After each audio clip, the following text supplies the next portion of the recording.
افتخار درانی صاحب آپ سے آغاز کرتا ہوں، یہ بتا دیں ابھی اب سے تھوڑی دیر پہلے بھی شہباز شریف صاحب نے کہا کہ وقت ہے کہ ہم میثاقی معیشت کا سوچیں، چارٹر آف اکانومی کا سوچیں. اب ظاہر اس کی جزیات اپنی جگہ، لیکن بنیادی طور پہ آئیڈیا یہی ہے نا کہ ایک ایسا کم از کم کچھ ان باتوں پر بدترین سیاسی مخالفین کا بھی اتفاق ہو جائے کہ یہ معاشی پالیسیز پر جو ہے وہ ہم سیاست نہیں کریں گے یا ایک دوسرے کی مخالفت نہیں کریں گے، پہلے سے اس پہ طے کر لیں تاکہ گورنمنٹ کے چینج ہونے سے معیشت پر اثر ایک حد تک تو ناگزیر ہے لیکن اس سے زیادہ نہ ہو.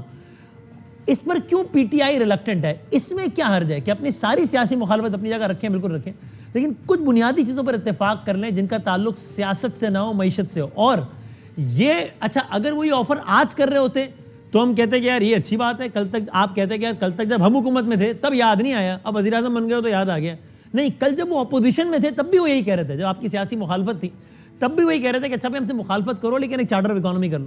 اس میں کیا مسئلہ ہے؟ یہ کیوں نہیں ہو سکتا؟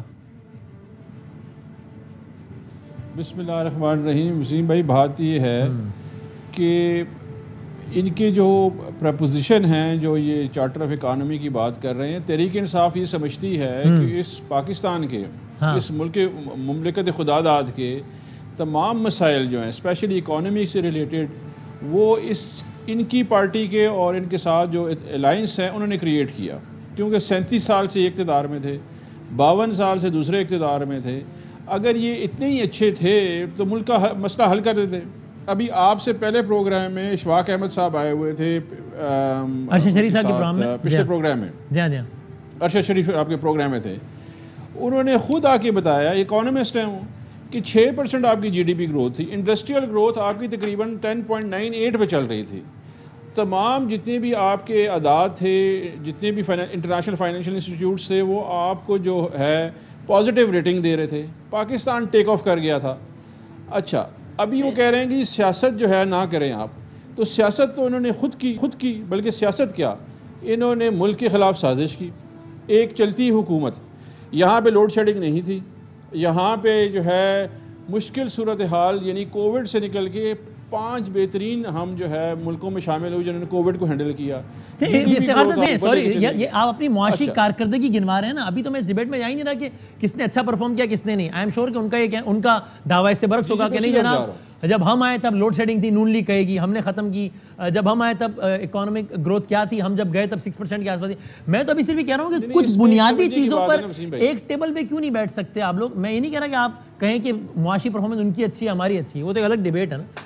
کچھ بیسک چیزوں پر اتفاق کیوں نہیں ہو سکتا؟ میں اس پہ ایک نقطہ رکھنا چاہ رہا ہوں جو کہ جرنلی نا ڈیبیٹ ہونی چاہیے. یہ جتنا پولیٹیکل سسٹم ہے نا، جو پولیٹکس ہے بیسیکلی، جو کہ انہیرٹ ہوئی ہے گریک سے آن ورڈ، یہ ہمارے پاس آئی ہے نیشن اسٹیٹ میں، ہم نے یہاں پہ ڈیموکریسی کریٹ کی ہوئی ہے جو یہ ویسٹ منسٹر ڈیموکریسی ہے. یہ بیسیکلی بیسڈ ہے مورلز پہ. یعنی کہ افتخار درانی اور وسیم بدامی عین خاور گھمن صاحب نے ووٹ کیا ان مورلز پہ کہ جی ایک حکومت آئے گی جس کو آپ نے لیجیٹمیسی دی تھرو آئین، قانونی حیثیت دے دی کہ یہ میرے بارے میں، میرے ملک کے بارے میں اور ٹیکس پیئرز کے بارے میں یہ فیصلہ کریں گے. صحیح ہے. اچھا جی، پہلی بات یہ ہے کہ ہم سمجھتے نہیں کہ یہ مورل گورنمنٹ ہے اس وقت. دوسری بات یہ ہے کہ ان کے پاس آئینی حیثیت بھی نہیں ہے، کیونکہ مورلز جو ہیں وہ ڈیسائیڈ ہوئے تھے سندھ ہاؤس میں جب انہوں نے لوگوں کو لے کے گئے سندھ ہاؤس میں خریدا. تو کل جب آپ اقتدار میں تھے اور یہ اپوزیشن میں تھے تب کیا حرج تھا چارٹر آف اکانومی کرنے میں؟ تب تو آپ اقتدار میں تھے نا، اور وہ یقیناً مورلز کے مطابق ہوگا. تب کچھ ایسا، تب ایک ایسی ریت ڈال دیتا. ابھی اس وقت وسیم بھائی 16 پارٹیوں کی حکومت ہے، تو یہ اگر یہ اتنے اچھے تھے تو یہ کر لیتے ہیں نا جی، آ کے کر لیں. یہ تو آپ سے کہتے رہے نا، جب یہ اپوزیشن لیڈر تھے تب بھی آپ کو دعوت دیتے رہے نا میثاقی معیشت کی، آپ نے نہیں لفٹ کرائی.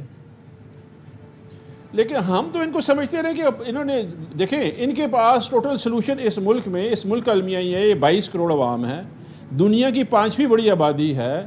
اس کے انٹیلیجنسیا جو ہے اس ملک کا، جو ہمارا اس وقت میں سمجھتا ہوں کہ بڑا دکھ کی بات ہے، ایک سلوشن ہے، آئی ایم ایف کے پاس چلے جائیں. اگر اس کے لیے ہم نے کرنا ہے وہ کیا کہتے ہیں چارٹر آف اکانومی کہ آئی ایم ایف کے پاس جانا ہے، تو ہماری ضرورت کیا ہے؟ Where is the innovation? Thinking کدھر ہے اس ملک کی؟ تو آپ کو بھی، آپ وسیم بھائی میرے گھر کے باہر جب آئے تھے آپ نے یہی کہا تھا نا آئی ایم ایف کے پاس جانے کے علاوہ کچھ چارہ نہیں ہے. دیکھیں جی، نہیں، ہم نے آلٹرنیٹیوز کریٹ کیے. ہماری تو حکومت گئی سازش اسی وجہ سے تھی. ہم تو آپ کو سستا پیٹرول اور گیس لا کے دے رہے تھے. ہم نے آلٹرنیٹو سوچے. اس ملک میں آلٹرنیٹو عمران خان نے سوچے. جب اس ملک میں اب حلفین کہہ سکتا ہوں, جب اس ملک کو ٹیک آف ہوتا ہے کوئی نہ کوئی ایسا سانیہ ہو جاتا ہے جیسے عمران خان کے ساتھ. اوکے ٹھیک ہے. اچھا میں آتا ہوں دوبارہ. لیٹ می ہیو خاور گومن صاحب اوپینین آن اٹ. خاور صاحب یہ کیا بالکل ایک مطلب غیر حقیقی سی بات ہے؟ ایسا نہیں ہے ممکن؟ چارٹر آف اکانومی, اب یہ نام بڑا اچھا سا مزیدار سا ہے, لیکن چلے اس کو کوئی بھی اور نام دے دیں, لیکن کیا اس کی ایفرٹ نہیں ہونی چاہیے کہ پولیٹیکل سٹیک ہولڈرز کچھ بنیادی ترین چیزوں پر اتفاق کر لیں, باقی اپنی سیاست وغیرہ سب چلائیں؟ اس کا مطلب یہ بھی نہیں ہے کہ دوسرے کی مکمل اکانومک پالیسیز کو انڈورس کریں. Of course not, because Hare party ظاہر ہے اپنا ایجنڈا دیتی ہے, اس میں اپنی اکانومک پالیسی ہوتی ہے, کوئی پرو پرائیویٹائزیشن ہوتی ہے, کوئی اینٹی. میں یہ نہیں کہہ رہا, صرف کچھ بنیادی ترین چیزوں پر یہ ممکن نہیں ہے, اس کی ایفرٹ نہیں ہونی چاہیے. دیکھیں, پارلیمان کا بنیادی مقصد ہی یہ ہوتا ہے کہ پارلیمان کے اندر آپ بیٹھتے ہیں, اپوزیشن اور گورنمنٹ مختلف ایشوز کے اوپر بات کرتے ہیں, پارلیمانی کمیٹیز ہیں ان کا بھی یہی مقصد ہے. لیکن بدقسمتی ہمارے پارلیمان کی یہ رہی ہے کہ جو حکومت ایک طرف, اپوزیشن دوسری طرف, ہمیشہ لڑتے رہتے ہیں, اور کبھی بھی ہم نے دیکھا کہ کسی بھی سطح کے اوپر کوئی فروٹفل ڈسکشن ہوئی ہو. لیکن بنیادی طور پر یہ جو سوال ہے مجھے یہ بڑا کنفیوزنگ لگتا ہے کہ جی معیشت کے اوپر سیاست نہیں ہونی چاہیے. پوری دنیا کے اندر ہم دیکھ رہے ہیں کہ جس ملک میں تھوڑی بہت جمہوریت ہے, جس ملک میں بھی, وہاں پہ معیشت کی بنیاد کے اوپر ہی حکومتیں کامیاب ہوتی ہیں اور معیشت کی بنیاد کے اوپر ہی ناکام ہوتی ہیں. اور جو ووٹرز کے پاس جب کوئی بھی گورنمنٹ جاتی ہے, کوئی پولیٹیکل پارٹی جاتی ہے, وہ بتاتے ہیں کہ ہم نے اس ملک کے اندر کتنے اچھے روزگار پیدا کیے, ملک کی معیشت کا کیا سٹیٹس رہا, لوگوں کی جو بائنگ پاور ہے میں اپنے 2 سینٹ دیتا ہوں خاور بھائی, پھر آپ ہی سے کنٹینیو کیجیے گا. کہ یعنی جب میں کہتا ہوں کہ معیشت پہ سیاست نہیں ہونی چاہیے تو میری مراد یہ ہوتی ہے کہ یہ تو بالکل ٹھیک ہے کہ بری معاشی پالیسی پہ آپ تنقید کریں, آف کورس, ورنہ آپ کیوں اپوزیشن ہے بھائی, آف کورس. لیکن میری اس سے مراد یہ ہوتی ہے کہ جب آپ کو پتا ہو کہ یہ جو پیٹرول بڑھا ہے یہ عالمی منڈی کی وجہ سے بڑھا ہے, لیکن آپ کہیں یہ کہ پاکستانیوں جب بھی پیٹرول بڑھے نا سمجھ جانا وزیر اعظم چور ہے, وہ پیسے بنا رہا ہے. یا پھر نون لیگ کی مثال لے لیں کہ بھائی پتہ ہے کہ پیٹرول عالمی منڈی کی وجہ سے بڑھا ہے, لیکن وہ کہہ رہے ہیں کہ جناب یہ عمران خان کی نااہلی کی وجہ سے بڑھا ہے, اب آتے ہی خود بھی 60 روپے بڑھا دیا. میری اس سے مراد یہ ہے کہ جب آپ کو خود بھی معلوم ہوتا ہے کہ یار یہ میں کیا کہہ رہا ہوں, لیکن آپ کو چونکہ سوٹ کرتا ہے, آپ پاپولر نیریٹو دیتے ہیں اور اس کو چپکاتے ہیں اپنے ووٹرز کو. بدقسمتی ہمارے ملک کی یہ ہے بادامی صاحب کہ جو ہمارے ملک کا جو ووٹر ہے اس بیچارے کو اس وقت کچھ پتہ نہیں ہے کہ ہم نے جو موجودہ حکومت ہے یا سابقہ حکومت ہے اس کو ہم نے ان کے معاشی کارکردگی کی بنیاد پہ ووٹ دینا ہے, یا پھر ہم نے ان کو اس بنیاد پہ ووٹ دینا ہے کہ ان کی حکومت کو ایک امریکی سازش کے تحت ہٹایا گیا, یا پھر ہم نے یہ طے کرنا ہے کہ کیا بیک گراؤنڈ میں اسٹیبلشمنٹ نے کسی کے ساتھ ڈیل کر لی جس کی وجہ سے ایک حکومت آ گئی اور دوسری حکومت چلی گئی اپنے گھر. ابھی ریسنٹ ہسٹری کے اندر آپ نے جو برطانیہ میں دیکھا, بریگزٹ کے ایشو کے اوپر ڈیوڈ کیمرن آیا, اس نے ریفرینڈم کرایا, کامیاب نہیں ہوا, گھر چلا گیا. اس کے بعد تھریسا مے آ گئی, انہوں نے اس پہ کام کرنے کی کوشش کی, ناکام ہوئی, واپس لوگوں کے پاس چلے گئے. تو ان کے ووٹرز کے پاس ایک ریشنل قسم کا ایک جو ایشو تھا کہ جی ہم نے اس کے اوپر ووٹ اس اپنی پارٹی کو, حکومت کو دینا یا نہیں دینا.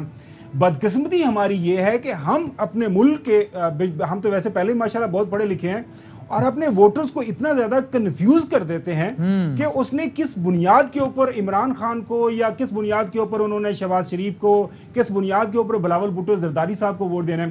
اہم ترین خبریں اب ایک کلک کی دوری پر, ہر لمحہ باخبر رہنے کے لیے سبسکرائب کریں ہمارا YouTube چینل. اپنے موبائل فون سے ملکی اور بین الاقوامی اہم خبروں تک رسائی کے لیے ڈاؤن لوڈ کیجیے موبائل ایپ. باموثوق ذرائع سے مصدقہ خبروں, تجزیوں اور تبصروں سے مستفید ہونے کے لیے وزٹ کیجیے پاکستان کی سب سے بڑی news website. ARY news پہنچا رہا ہے خبریں سب سے پہلے آپ تک, تاکہ آپ رہیں ہر لمحہ باخبر.